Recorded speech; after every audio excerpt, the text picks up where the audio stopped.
Is MMPH 009, that is the International Human Resource Management. It is the first session of this course, and it is a specialization course for the fourth semester of MBA. Those who are in the HRM especially, they specialize in the HRM, they are doing the MBA, that is the fourth semester paper. So now, as today is the first session, so I will try to give you some the overview of all the blocks, and then finally I will touch upon the block number 1. This is the unit 1, 2, 3, 4.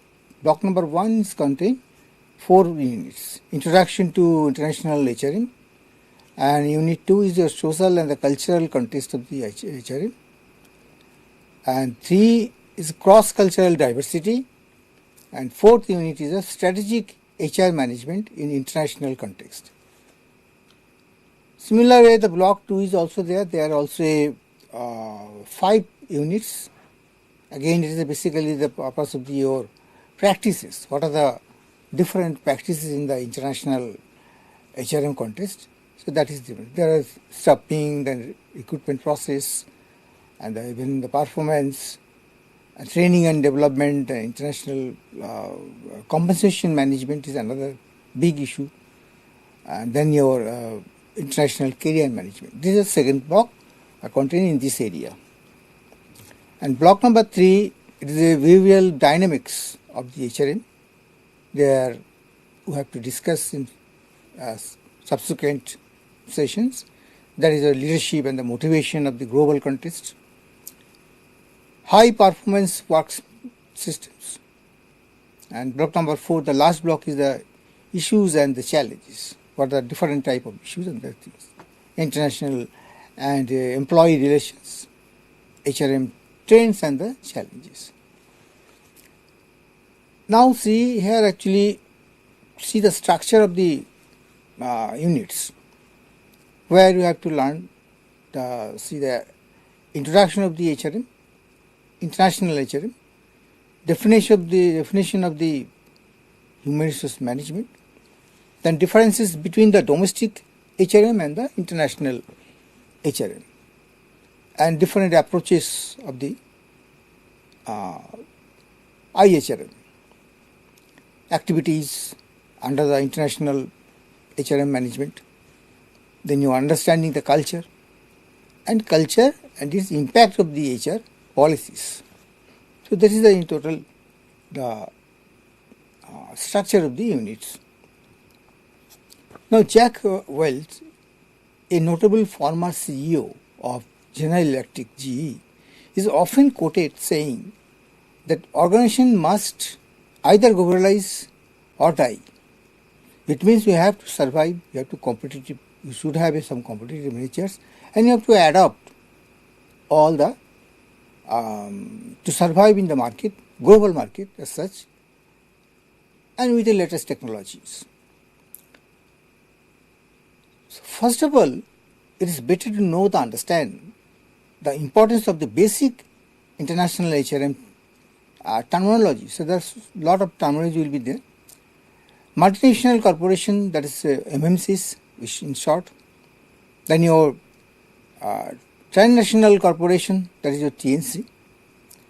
Then your home country, parents country, that is your PC or HC, whatever the way you can declare. Then host countries, HC,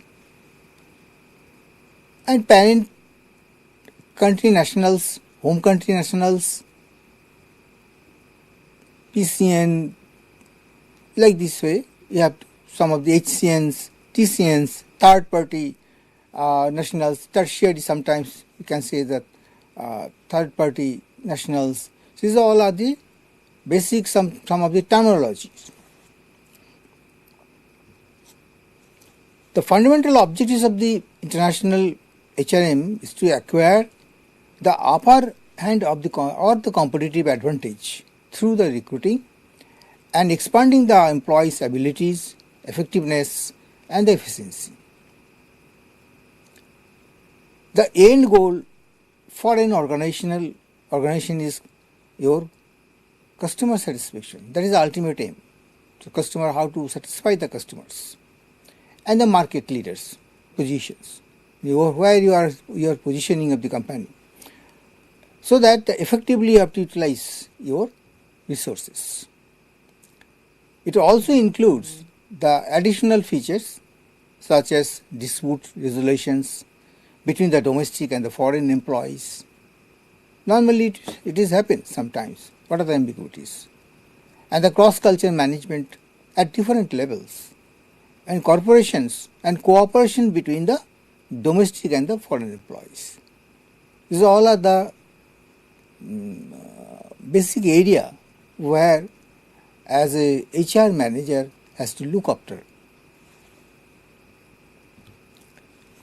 Mark Mendenhall's 2000, he attempted to create criteria for defining the international HRMs.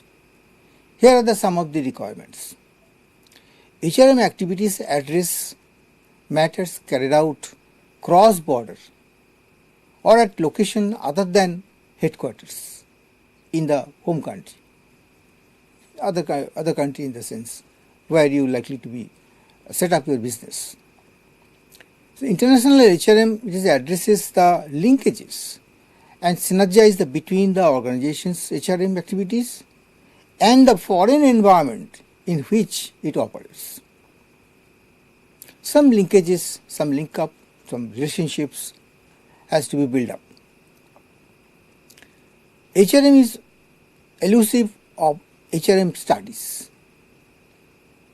In other words, there are differences in how the companies in different countries carry out their HR activities. Here actually I have to mention some of the points, because when you are thinking about the international HRM, it is a criticals. It is not the domestic HRM and the international HRM little bit different. Functionally it is okay, same function, but lot of other strategy you have to take it. Different way, their cultures, other countries' cultures, other countries' policies, government rule and regulations, languages, so everything you have to take care of all these things, and you have to align with these things.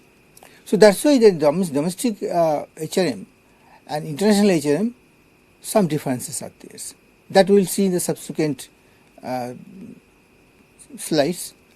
We have to explain more what are the things. Now, differences between domestic HRM and the international HRMs. The domestic and the international companies are working on synergies, but there are decisive differences between how and two companies operate.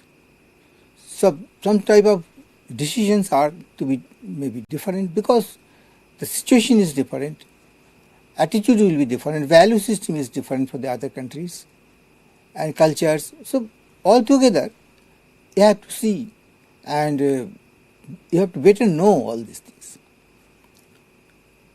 6 fundamental aspects distinguish the international HRM from the domestic HRM managements. Let's see what are the 6 aspects. So, major nationalities of the employees are involved, then various functions performed, impact on the international environments, more expensive and deeper relationships, constructing approaches to domestic functions, then your tenacious difficulties of the domestic human resource management activities. So, these are all are the 6 aspects are given. Now, this the diagram is there, that is your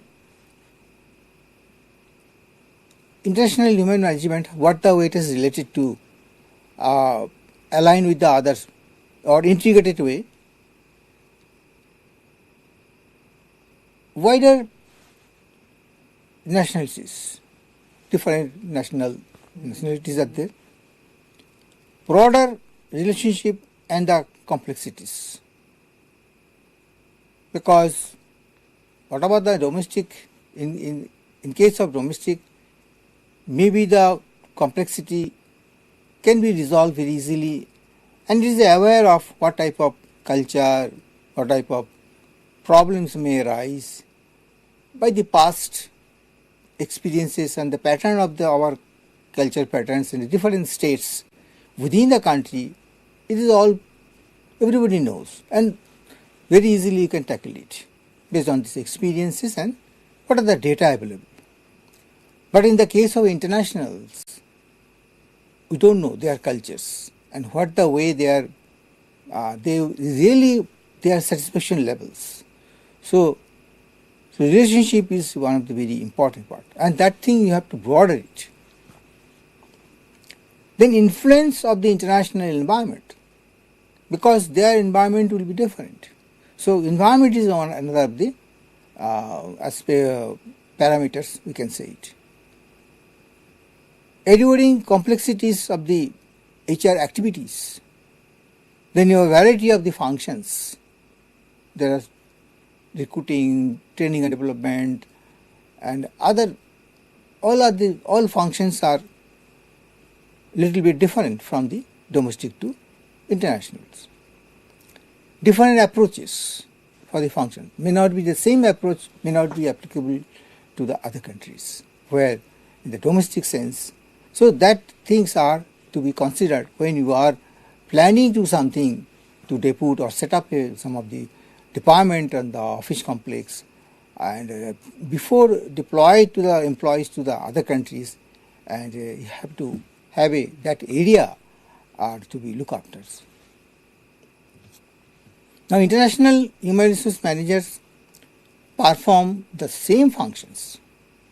Functions are almost same, but the scope of the activities is widened from the point of host country nations, home country nationals, and third country nationals. So that things you have to aware and accordingly have to plan. They have an additional remunerations, functions that needs to be attended to. You may be seen, maybe suppose for example, you are a new startup or new business, you may require some of the expertise or special known persons. So maybe you are hiring the things. It may not be available in the country. You are hiring from the other countries, some consultant or something.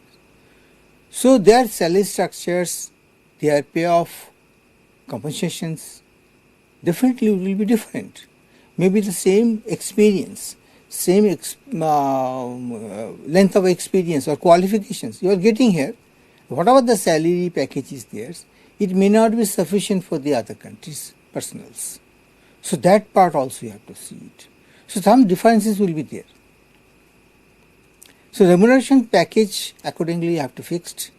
Maybe you have to change your policies for the international personals.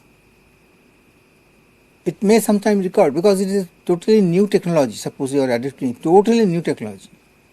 So far there is no know-how to develop the things, how to execute the things. So maybe you have to hire some of the foreigners, the foreign employees.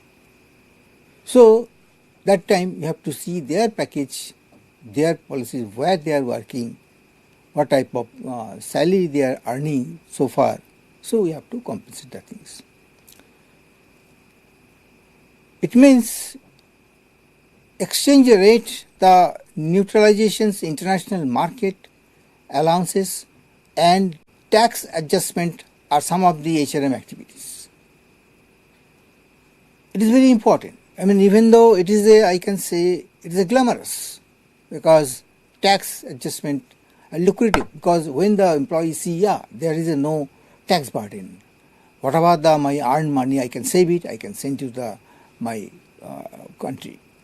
I can save the money, it's that much. So that is one of the very lucrative, very glamorous things.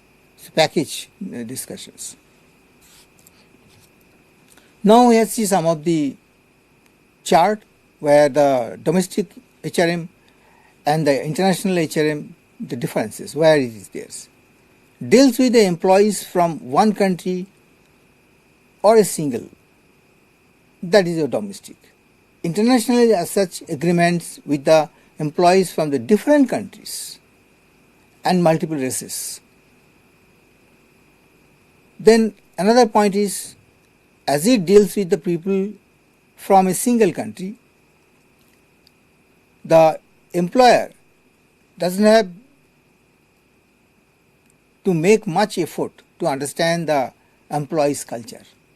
As I said, because it is within the country, so we know each other's cultures, very much aware of all these things. So there is no very much problem to adjust the things. But in case of international HRM, as it deals with the employees from the different countries, the employees must proactively understand the employees' cultures. That's why the HRM people should know before the at the recruitment process, during the planning time itself, they should consider all these things and proactively have to do it. DHRM, domestic HRM, only deals with a single country's international environment. Internal environment. But in case of international HRM, has to deal with the internal environment of multiple countries. Every country have a different, for African employees, you are recruiting or something. But you are there, your setup is there in the Africa, from the India to Africa. Africa, now you are recruiting some of the local people, African peoples, for your department. So you have to see all these things. So only has to deal with the nationals of the one country in the case of DHM. But in case of your international, your has to deal with international environment and multiple countries. So only has to with the nationals one country you have to deal, and this case is the people from the different multinational and the expertise. Scope of HRM activities is limited in the case of domestic, limited. But in the case of international, the range of HRM activities is widened. Approach of HRM functions is limited and is involved with activities carried out in one country. But in case of your internationally, you have the approach and the functions, HRM functions are widened, and that is involved the activities carried out in multiple countries. So these all are the basic differences between domestic and internationals. Now approaches. Approach is also different. Approaches in international HRMs. So there is a constructing similarity in the stages of internationalizations or the globalizations. Douglas, Wind and Perlmutter 1969 is advocated 4 approaches to the international business. One is your ethnocentric approach, then polycentric approach, and regiocentric approach, and another is geocentric, different approach you have to apply where you are located in the countries, and they are, if it is region wise, it's different approaches. So there are 4 basic approaches are there, you have to apply in the things. So now some of the diagram is there. That is your basically the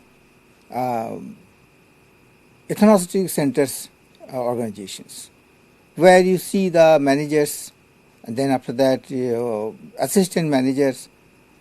Reporting systems are in a very this manner way. Every have some different wing, I can say it.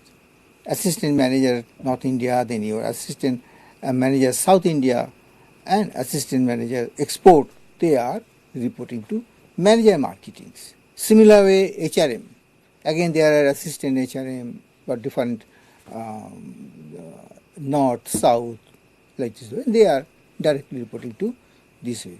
So they are one of the approaches. Another approach is, let's see, that is your polycentric organizations, where managing directors are there, the CEO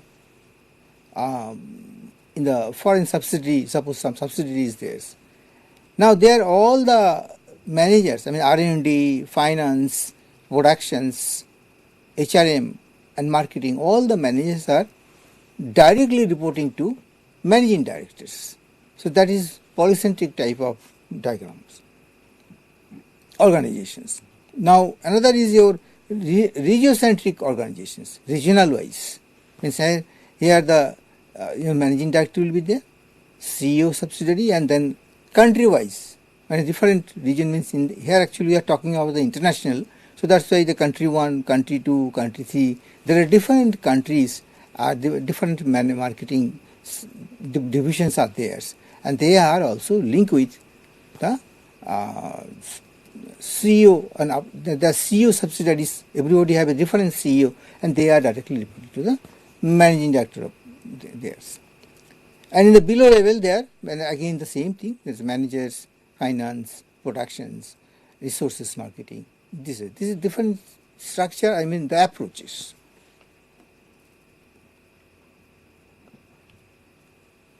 And another is a geocentric organizations. It is a different locations, geographically in different way. Again, is a your operation, finance, marketing, and your human HRM is there, and the market managing directors, again there are different regions 1, 2, 3. They are directly reporting to your managing directors. So that is also geographically is in different locations. So geocentric organizations. Now coming to activities under the international HRMs.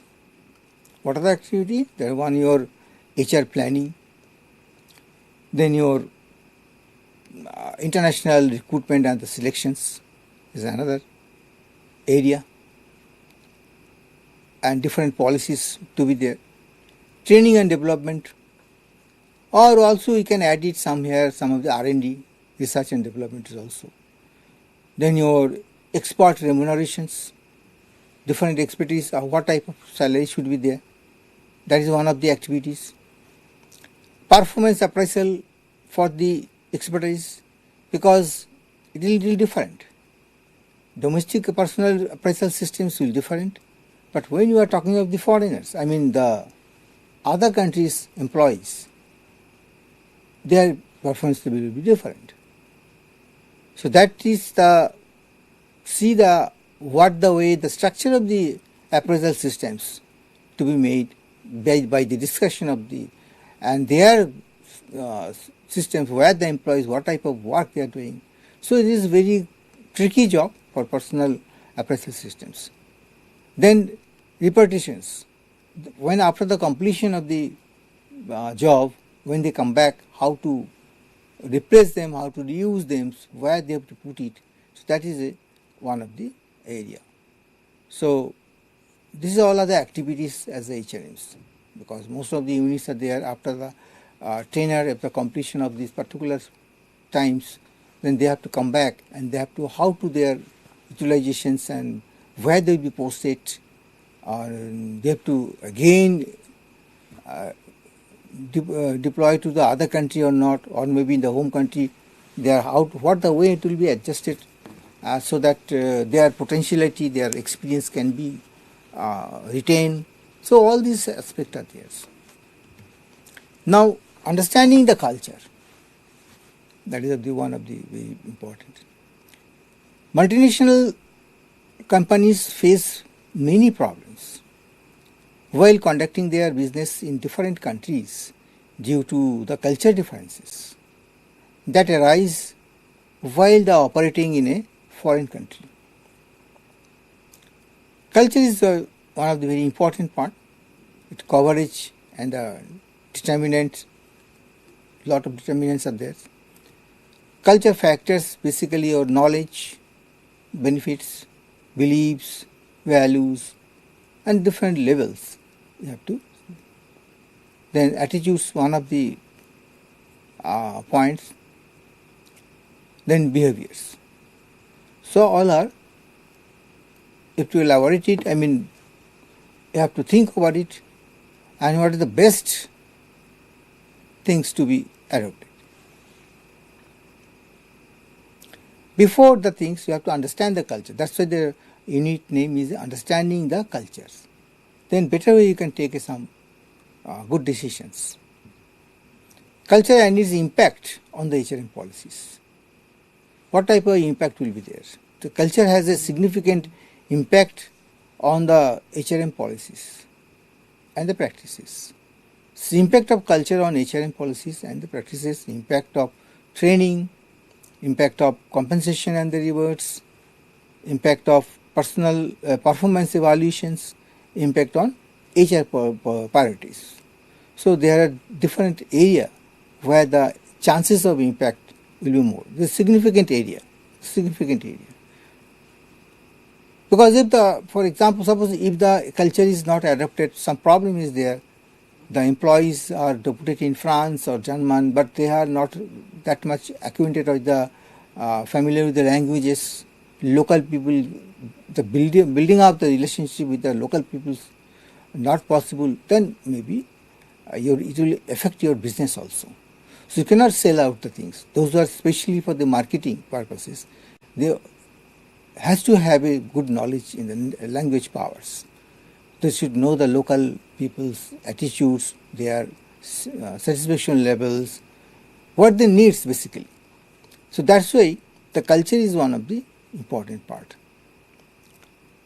Training also required, because they have to train it. Even you are posted somebody there, if you take some local people also, so training will be there, and training should be so that type of strategy you have to take it so that they can handle very easily. They can take the actions quickly. The relevant situation will, when it will be occurred. There should not be any delay basically. So training modules will be prepared accordingly. So training module will be different for the international employees purposes and as well as the domestic purposes.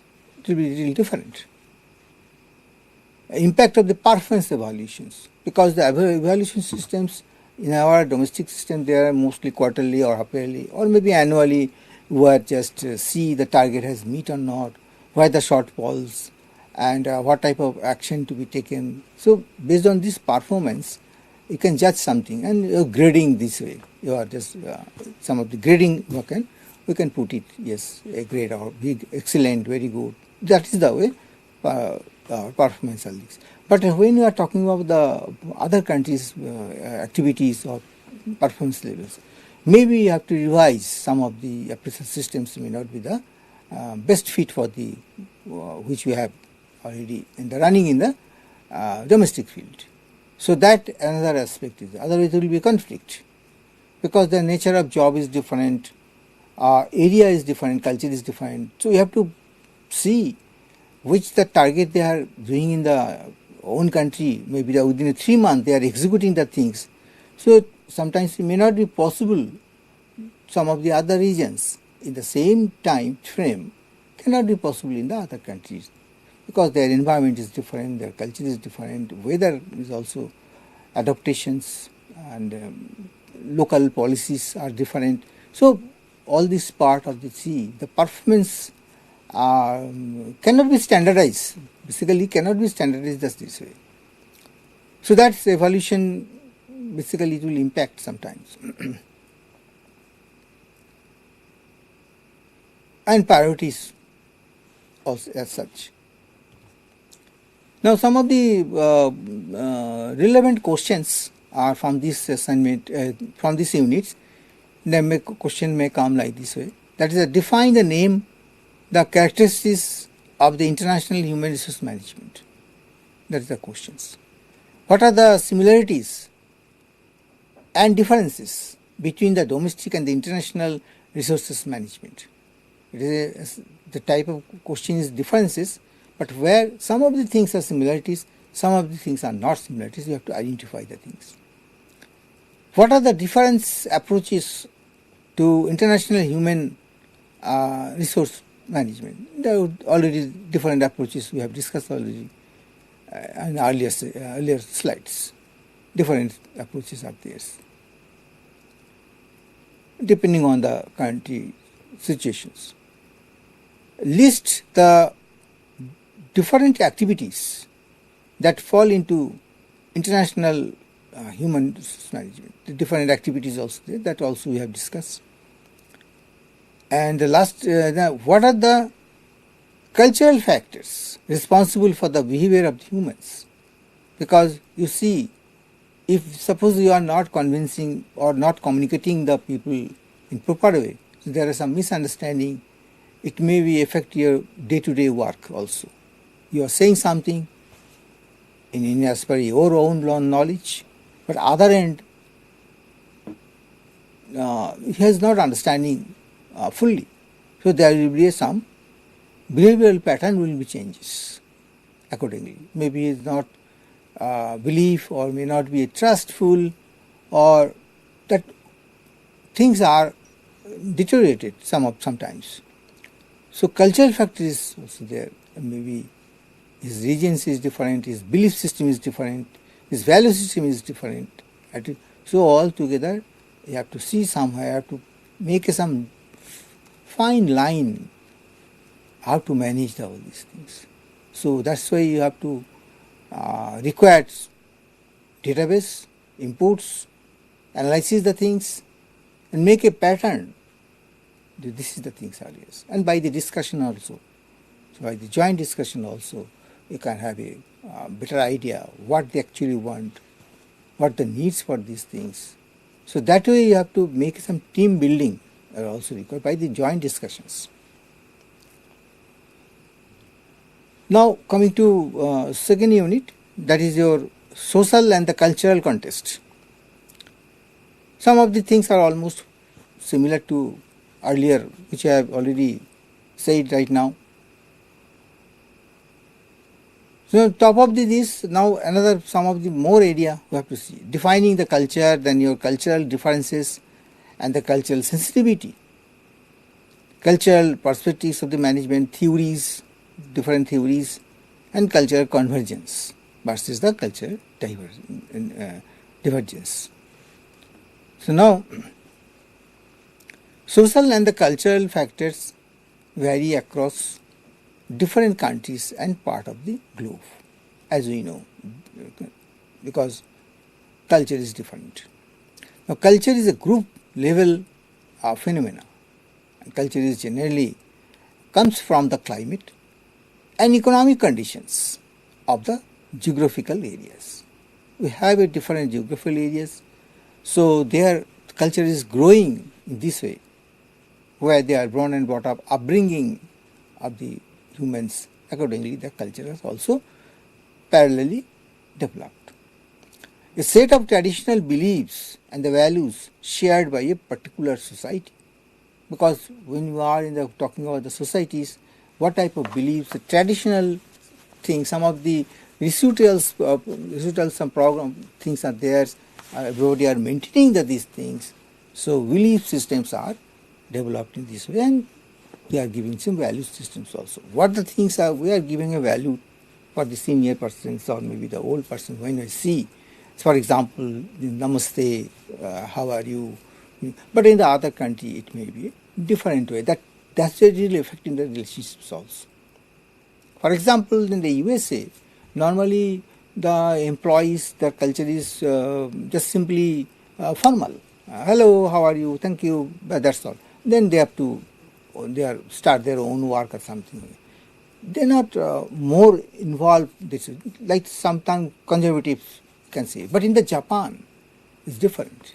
They know how the relationship to build up the things. They are more concerned about the employees and both the employees as a group sometimes. Even the management is also very keen to know their employees' good health, mental health, everything. And they have to time they discuss with the union leaders also, and jointly they have to decide when they are going. Even I can quote some of the things, I read out some of the literatures where they have mentioned that Japanese management teams, sometimes they are taking the union leader also. They are promoting the union leaders, they are joining the management team also. So just see what type of relationship they have built up. Nowhere it is happened, because you cannot imagine the union leader will be in management, part of your management teams. You cannot think about it. But in Japan, they have succeeded, and every employee will be very happy. Sometimes the relation will build up. Yes, our representative is also in the management teams. Our leader is there. We feel happy. So differences of the managers and the labor, that big difference, drastically it is reduced. So that is the policy Japan has taken care of. Just it has come in my mind, so I think I should say this session like this. So that things, the group level performance phenomena are there different. Comes from the climate and the economic conditions, as I said. The set of traditional beliefs also have said. Now the pattern of life and your thought passed down from generation to generations, which my parents have said or my forefather has said, what the way they have they maintain their disciplined life. We have just followed some of the things.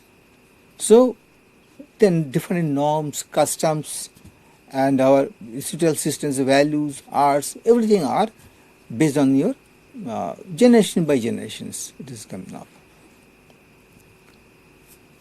Now see your introduction where the describe the types of the behavior that society consider the appropriate. Then based on social interactions and your acquired through the learning, what the way we can see this. And subjective, as the people across the different cultures have different ideas about the same phenomena. Dynamic in nature, as the old ideas are rejected sometimes and new ideas are adopted. It is by slowly the modification is going on. In every societies, every cultures, changes are going on, and it is, I cannot say it is a stable and not changing. It is changing also. Some good things are people are adopting, some of the bad things now they have to stop it. Culture is the socially mediated patterns of the behavior, norms, beliefs and the values of the particular community. At Harris 2007 he said, he defined the culture as the way of behaving and the believing that a group of people has developed over a time and shares. And another things, Cluton 1961, he described culture as the symbols representing the unique achievements of the human groups, including their embodiments in artifacts. The essential core of a culture is its traditional ideas, and above all, its value are composed of. Again, some of the defining some of the things, important things, advantage and disadvantage in the terms of your cultural point of view. Advantage, what is the advantage? Better workforce diversity management. As I said, I am giving some example also. So, diversity management, when you're building the relationships, basically the depletions layer of your will be reduced, because otherwise the differences will be more. Other way, disadvantage is sometimes the formation of groups and the culture. It is stereotype, because it is stereotype things, because what are their assumptions, they are the ideas as to follow. Another advantage is effective mergers and acquisitions. When you are deciding clubbed with both the companies, join together, shake hands, so culture is one of the big aspect. So at that time some of the things are good for this company, some of the goods are maybe the other company. So somewhere you have to take all the good things, different cultures, and make a one main cultures and go ahead. Then only you can have a better prospect for the better prospect of the company.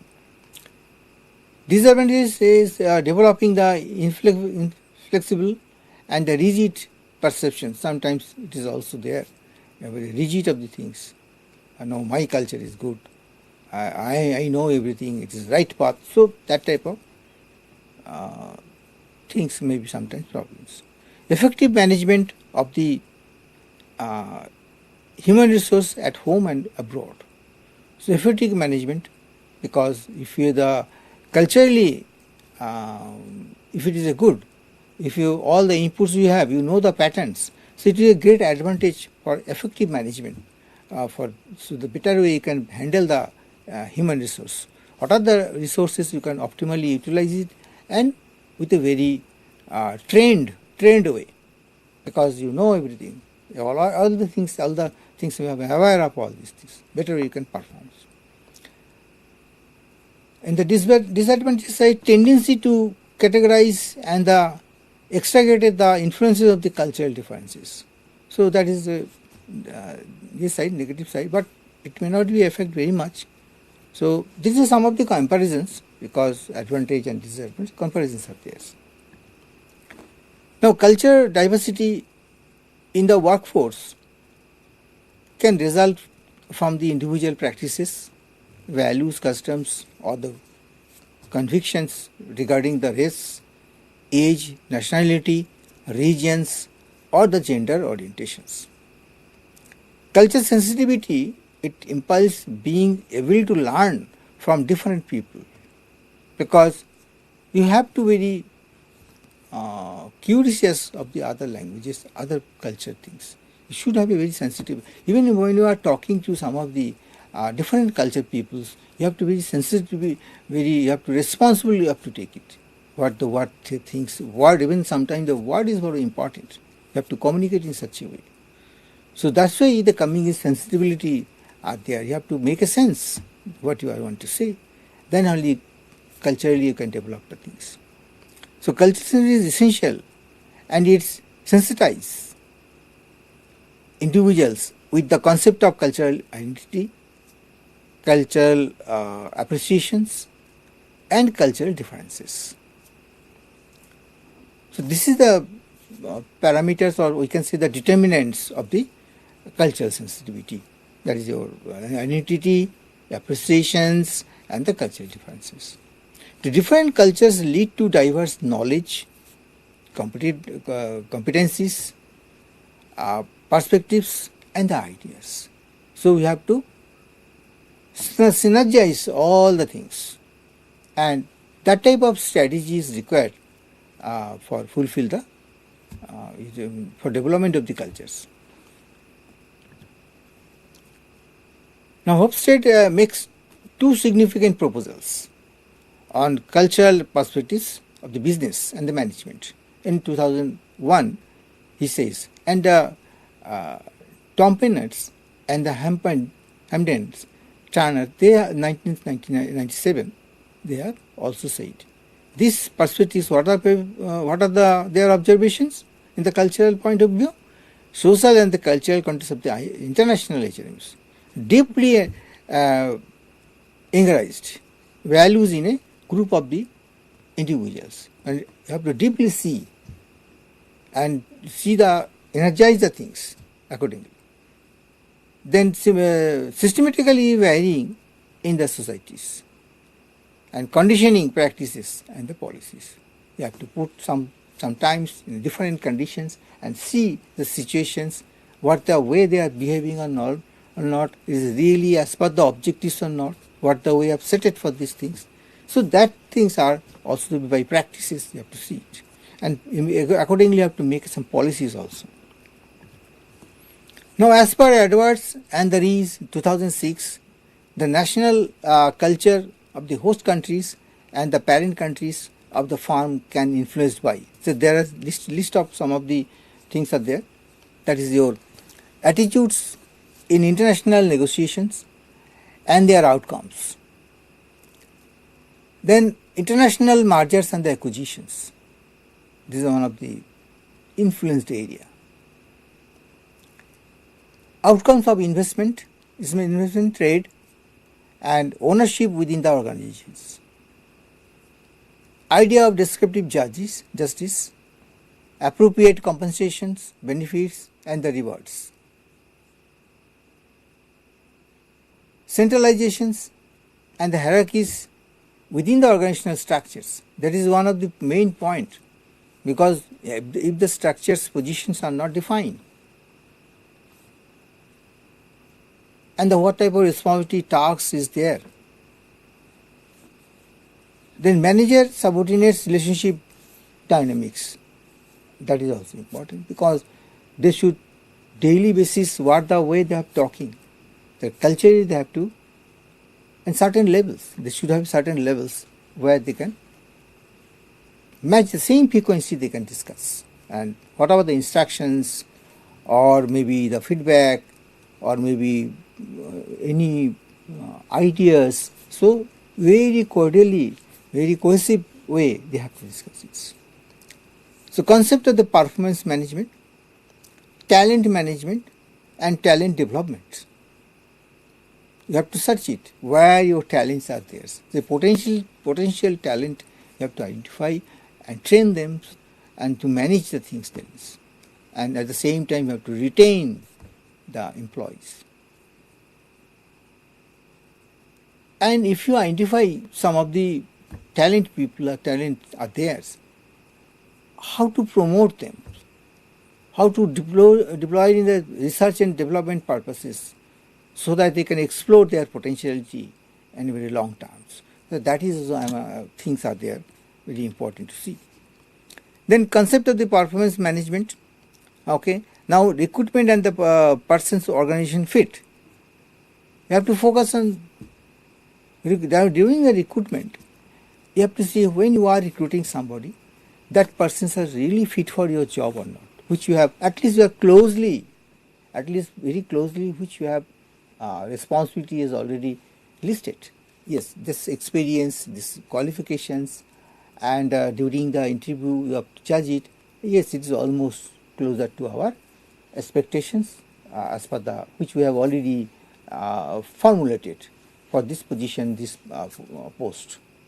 So that is very carefully you have to see it. Attitude towards the job and the career mobility. You have to see, judge his mobility. Future he can take some future leaders. He may or may not be. That part also you have to see. That type of leadership quality he has not. So during the things you have to see. Even in the after the joining also you have to develop that for leadership purposes. So that is also another aspect is there.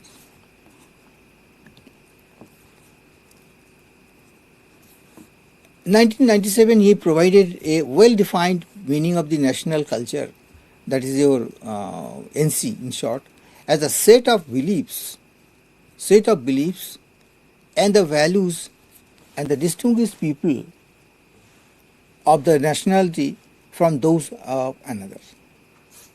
He provides two models and cross-culture cross-culture impacts on the perception and the practices of the people affecting the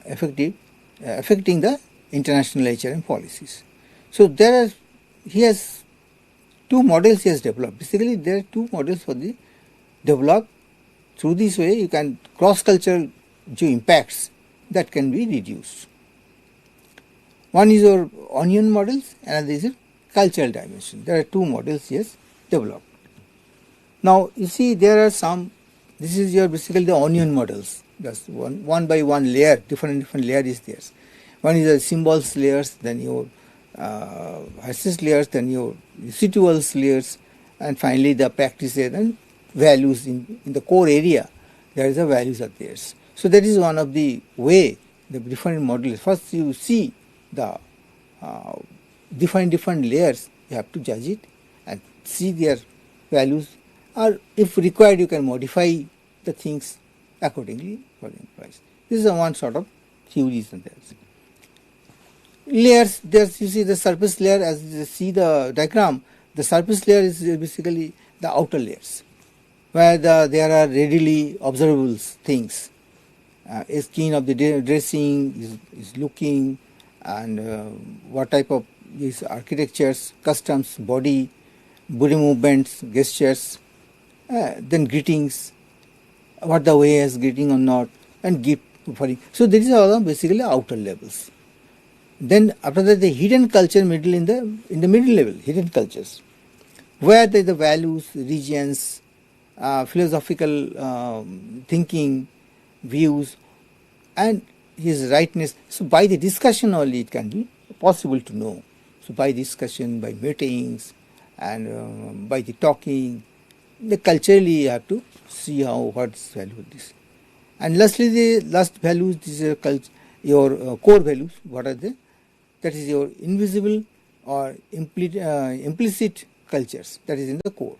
That is cultural, your universal truth. Some of the things are.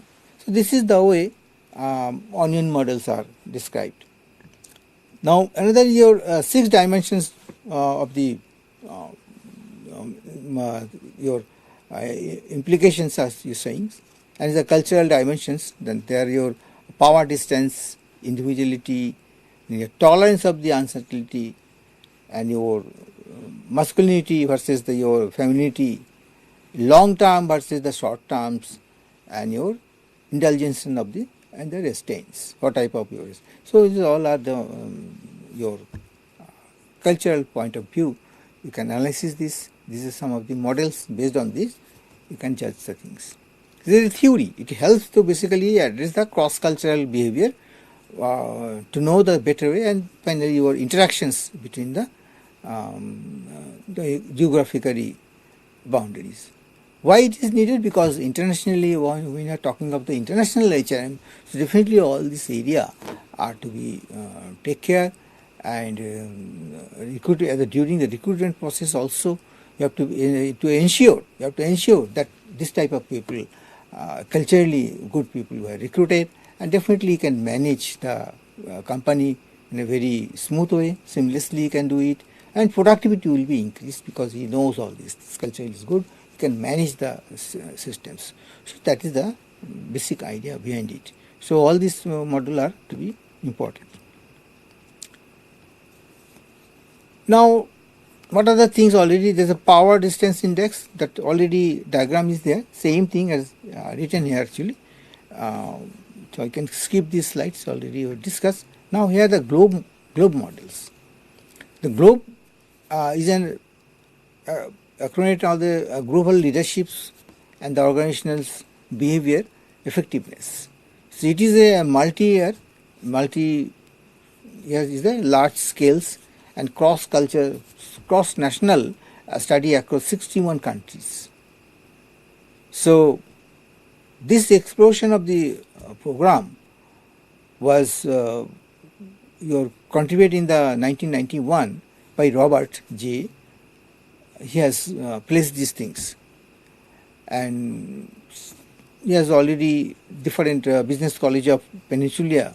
He has already discovered the things. Then he has adopted these models. So it is basically globe models where it is connected with globally. See there, you see the institutional collectiveness, then your power distance, future orientations, uncertainty, or then your avoidances, then your gender egalizations, then family orientations, performance orientations. So all these are considering points, or you can say the note points for the analysis purposes. Then cultural dimensions, the globe models, they are same thing. Again, it is repeated: future orientation and the human orientations. Now, culture divergence. Now, culture convergence and the culture divergence. Here, some of these cultural convergence are there. Sometimes some of the things we are not adopting or rejecting the things. So cultural divergence is also there. The globalization and the cultural convergence, localization and the cultural divergence, globalization, and there are different permutation combinations are given. Now some of the self assessment questions are there and there. What type of questions normally are coming from these units?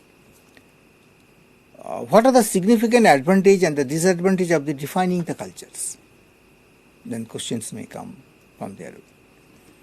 Then what are the different layers of the Hofstede cultural union onion models that we have already shown the diagram. There are two models, and elaborate on the different dimensions